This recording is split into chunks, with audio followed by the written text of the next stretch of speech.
161 के बयान की कोर्ट में एडमिसिबिलिटी का वह लेवल नहीं हो सकता, नहीं एडमिसिबल।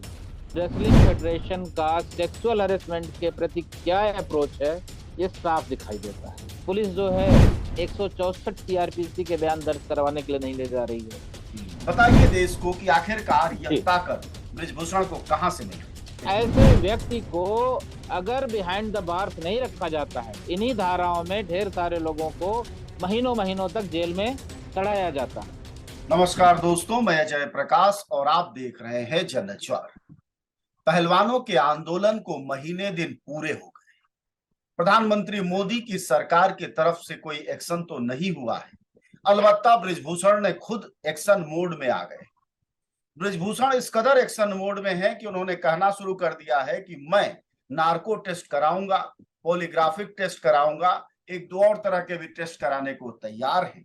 लेकिन शर्त ये रखी है कि मेरे साथ साथ विनेश फोगाट और बजरंग पुनिया भी अपना टेस्ट कराएंगे। सवाल यह है कि एक अपराधी जिस पर की आरोप है वह इस कदर क्यों तैयार है हर तरह के टेस्ट के लिए। क्या कोई तीसरी ताकत उसके पीछे है, या फिर जो अब तक दर्ज कराए गए मुकदमे हैं उनमें बहुत जान नहीं है। आखिर यह मानसिकता कैसे ब्रिजभूषण पर हावी है। ये चोर भी है और सीना जोर भी है। इस सवाल को समझने के लिए हमारे साथ इस वक्त इलाहाबाद हाई कोर्ट के वकील राकेश गुप्ता जुड़े हुए हैं। आप सब उनसे परिचित हैं, फिर एक बार हम समझेंगे उनसे कि आखिरकार इस सीनाजोरी की ताकत ब्रिजभूषण शरण सिंह में आ ही कहां से रही। राकेश जी, बताइए देश को कि आखिरकार यह जी। ताकत ब्रिजभूषण को कहां से मिल रही है। देखिए, सबसे पहले तो हमें यह समझना चाहिए कि कोई भी व्यवस्था लागू होने के लिए उसका एक परिवेश होना जरूरी होता है। जैसे न्याय का शासन स्थापित होगा तो न्याय का एक परिवेश होना चाहिए। यहाँ पे कौन सा परिवेश है? अभी पिछले दिनों एक फैसला आया इस देश के गृह राज्य मंत्री के ऊपर। जी। कभी भी मैंने सुना कि वो उनके मामले में आई विटनेस थे, जेल लाइट मर्डर था, लेकिन एक दिन के लिए भी उनको जेल नहीं जाना पड़ा। और गृह मंत्री रहते हुए उनके खिलाफ कोर्ट में केस चलता है, सुनवाई होती है।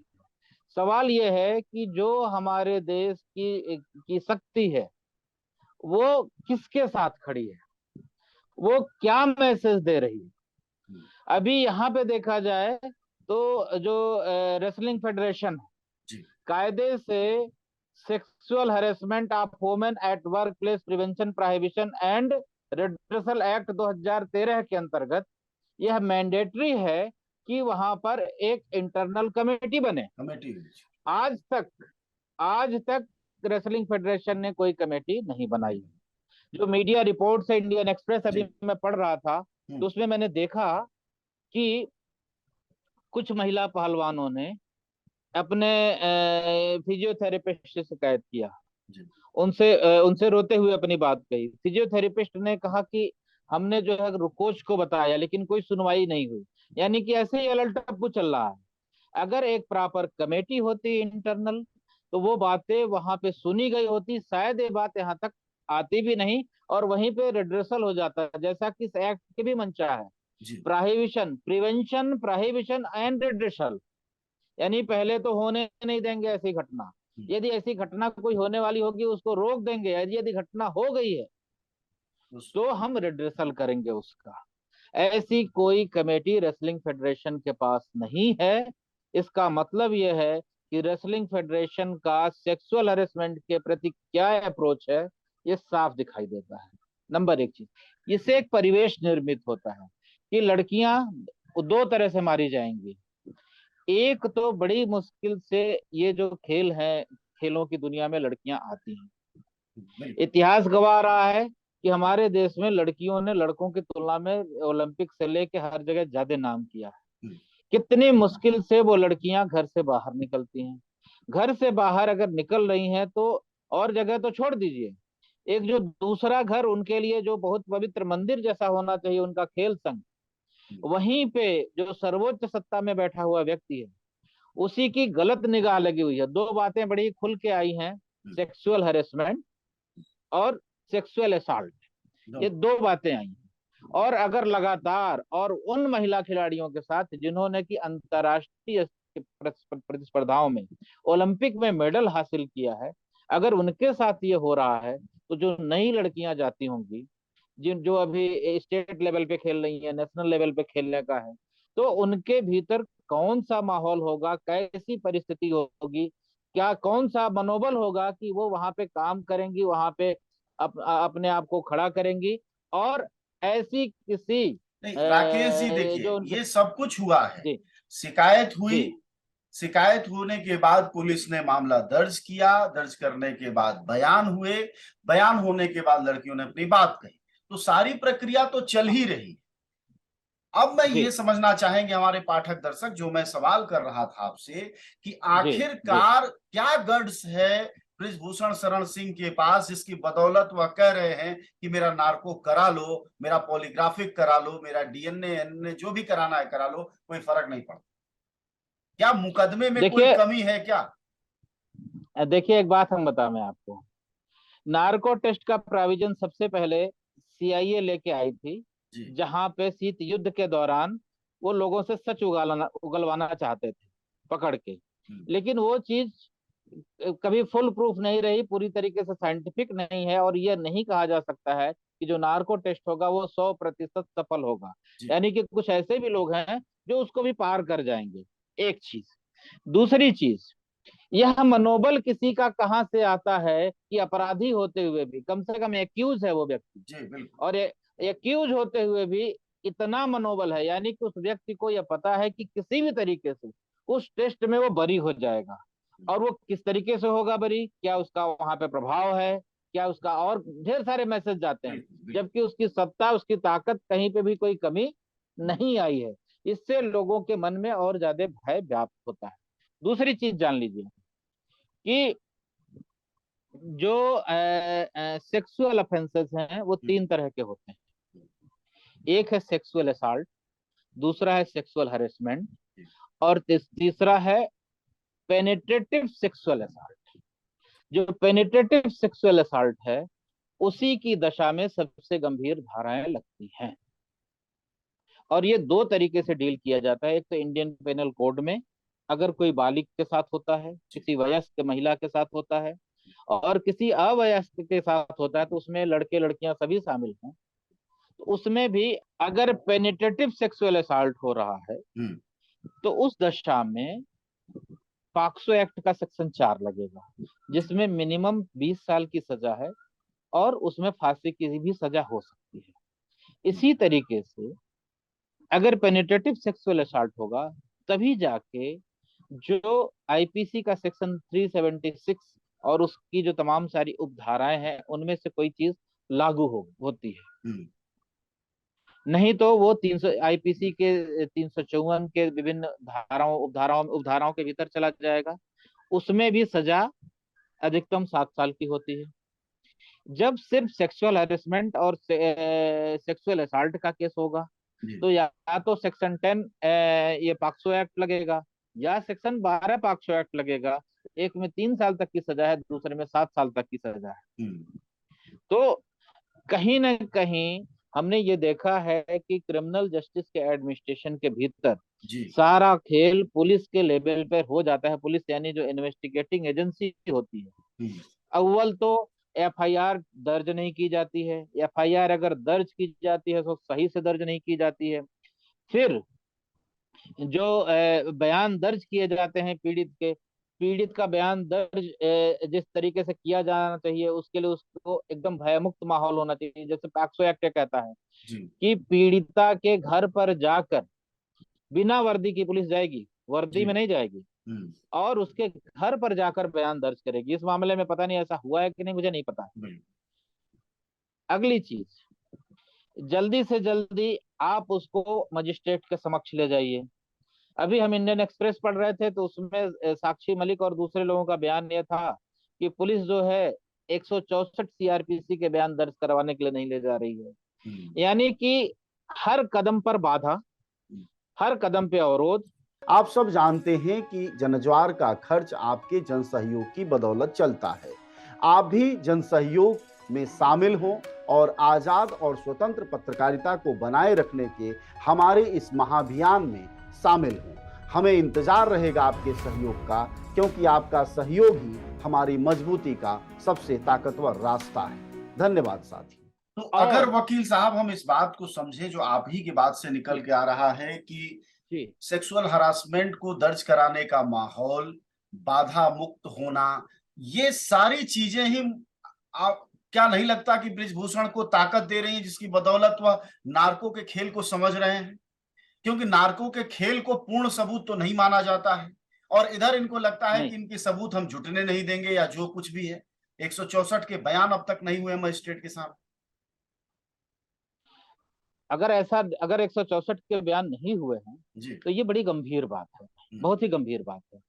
यानी कि सीधे सीधे इन्वेस्टिगेटिंग एजेंसी की ओर से 161 के बयान अब तक से हुए हैं, 161 के जो मीडिया 161 का बयान इन्वेस्टिगेटिंग ऑफिसर दर्ज करता है जी, ठीक है। उसके बाद उसको जल्दी से जल्दी मजिस्ट्रेट के समक्ष ले जाया जाता है 164 का बयान दर्ज करने के लिए। 161 के बयान की कोर्ट में एडमिसिबिलिटी का वह लेवल नहीं हो सकता, नहीं एडमिसिबल है, जो कि 164 का बयान पूरी तरीके से एडमिसिबल है। मतलब खेल मुकदमा दर्ज करने में ही करवा दिया है बृजभूषण ने। मुकदमा दर्ज करने से लेके इन्वेस्टिगेशन तक, इन्वेस्टिगेशन जिस तरीके से होगा, इन्वेस्टिगेशन के दौरान ही जो पीड़ित है उसके मनोबल को पूरी तरीके से तोड़ दिया जाए, वो थक हार के बैठ जाए। इस तरीके से चुनौती देते हुए कोई सेक्सुअल असॉल्ट, सेक्सुअल हैरेसमेंट का अपराधी या एक्यूज पर्सन इस तरीके से इस भाषा में तो बात कर ही नहीं सकता है, न तो उसको करने दिया जा सकता है। क्योंकि न्याय का शासन स्थापित हो, इसके लिए न्याय के परिवेश को स्थापित करना होता है, और न्याय का वह परिवेश निर्भय होना चाहिए। वह जैसे जो निर्भय बयान परिवेश आ रहे हैं बृजभूषण के, जिस तरह के बीच बीच में पहले भी वीडियो जारी करके बयान दिया, तो इससे भी तो विक्टिम प्रभावित होंगे और महिला पहलवानों का साहस टूटेगा। ये भी तो एक तरीका है साहस तोड़ने का। ये बयान देने क्यों दिया जा रहा है, और ये बयान जो वो दे रहे हैं, इस बयान और इस बयान पे जो पूरे सत्ता प्रतिष्ठान है उनकी जिस तरीके से चुप्पी है, वो बयान देने के लिए क्यों मौजूद है। पिछली बार मैंने कहा था कि जो धाराएं लगी हैं उनमें इनकी गिरफ्तारी नहीं होगी, लेकिन क्या जो वर्तमान धाराएं हैं, यही धाराएं, क्या इसमें पुलिस कभी किसी को गिरफ्तार नहीं करती है? पुलिस करती है गिरफ्तार, क्योंकि जो पीड़ित है उसके भीतर वो निर्भय हो सके। अगर कोई इस तरीके से लगातार प्रेस कॉन्फ्रेंस कर रहा है, लगातार प्रेस मीट में जा रहा है और धमकी भरी भाषा में बात कर रहा है, चुनौती दिया है, बकायदा प्रेस में चुनौती दे रहा है, तो ऐसे व्यक्ति को अगर बिहाइंड द बार्स नहीं रखा जाता है, इन्हीं धाराओं में ढेर सारे लोगों को महीनों महीनों तक जेल में चढ़ाया जाता है, तो इसमें क्यों नहीं गिरफ्तारी हो रही है? गिरफ्तारी के एक एक मसले में कंटेंट देखा जाना चाहिए कि उसका सोशल इम्पैक्ट क्या पड़ रहा है, उसका उस केस के ऊपर क्या इम्पैक्ट पड़ रहा है, उसका उन लोगों के ऊपर क्या इम्पैक्ट पड़ रहा है जो कि पीड़ित हैं। और इतना ही नहीं, जो इन्वेस्टिगेटिंग एजेंसी होगी, कोई इंस्पेक्टर, कोई सब इंस्पेक्टर, इसी लेवल का कोई अधिकारी उसमें होगा, क्या वह निर्भय है कि वो सही सही इन्वेस्टिगेशन कर सके? यह भी देखना होगा वो कितना सब चीजों की इस मामले में तो ये धज्जियां बहुत उड़ाई जा सारी रही बातें हैं। हैं, कहीं ना कहीं ये सारी चीजें ये ये सारी दर्शाती चीजों हैं की, जिन भी चीजों कि को आपने जो स्टैंडर्ड गिनाए हैं, इन सबकी धज्जियां उड़ाई जा रही हैं। बिल्कुल बिल्कुल, क्योंकि एक निर्भय परिवेश न्याय के प्रशासन को स्थापित करने के लिए दिया जाना चाहिए। वह परिवेश नदारद है। अब वह परिवेश जब नदारद है तो जो पीड़ित है वो कितना बोल पाएगा, उसको कितना बोलने दिया जाएगा, उसका बोला हुआ कितना रिकॉर्ड किया जाएगा, उसके आगे पीछे उसको अगर पब्लिकली किसी को इस तरह से थ्रेटन किया जा रहा है तो आगे पीछे कौन से लोग लगे होंगे जो कर रहे होंगे। ये तमाम सारे ढेर सारे सवाल हैं इसके पीछे। किसी का कैरियर बर्बाद होने की धमकी होगी, किसी का कुछ होगा, ये सारे सवाल और ये अपने सब कुछ आप में जांच आ को जाते हैं। प्रभावित करेंगे, ये सारे कुछ जांच को बिल्कुल प्रभावित करेंगे। बिल्कुल बिल्कुल बिल्कुल और जांच को बृजभूषण प्रभावित शरण करेंगे। सिंह जो है, नार्को कर लो और चाहे फार्को कर लो, उससे कोई फर्क पड़ेगा नहीं उन्हें।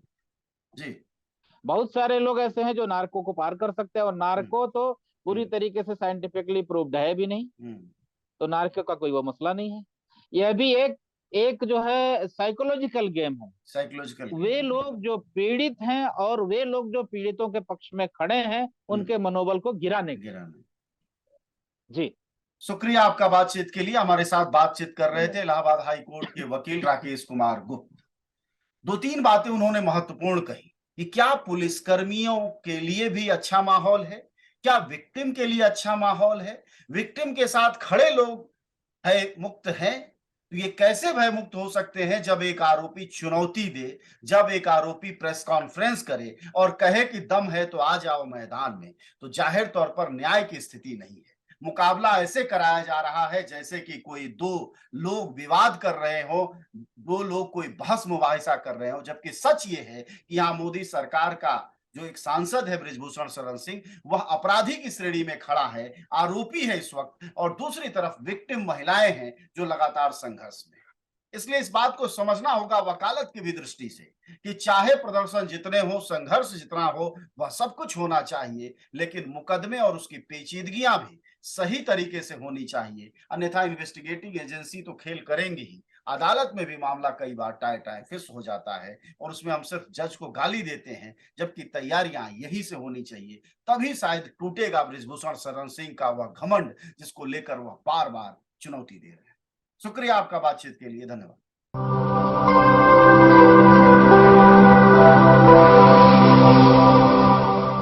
जनज्वार, जनता की मीडिया।